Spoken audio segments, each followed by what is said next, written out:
This is Carol Broberg, another one of our test skiers. She's been on skis for over 60 years. Gives us a lot of critical insight. It's been a pleasure to watch this day of skiing. This is her fourth set of skis, so at this point we're still curious as to what she thinks about them. Any thoughts? It's really like the soft stuff. That's very good. This is Carol's fourth set of skis.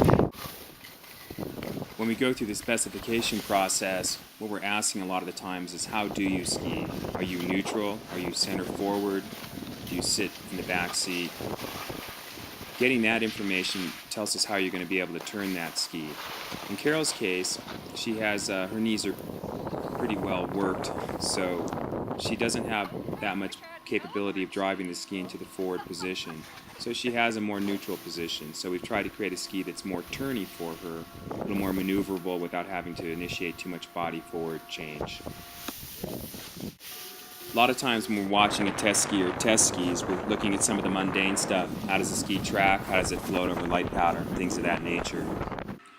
Both Carol Broberg and Dr. Michael Phillips do come in to build their test skis. It's quite the pleasure and the learning process. It allows them to dig a little bit deeper, understand more fundamentally what their skis are going to be able to do, what they're supposed to be able to do. Carol is milling her core here using the chainsaw. We were having some serious problems overheating our chains.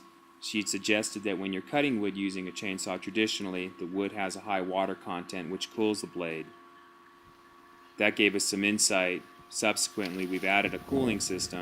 Like in the powder, they need a little more camber and stuff for edging.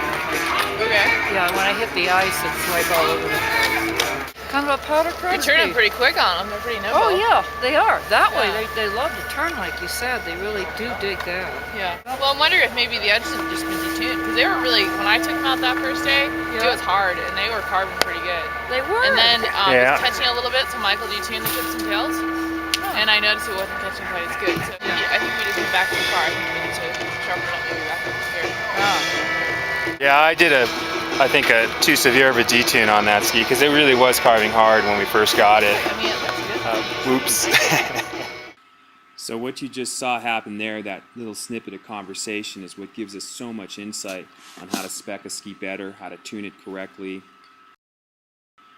Again, Kristen and I would like to thank you very much for taking the time to watch the video.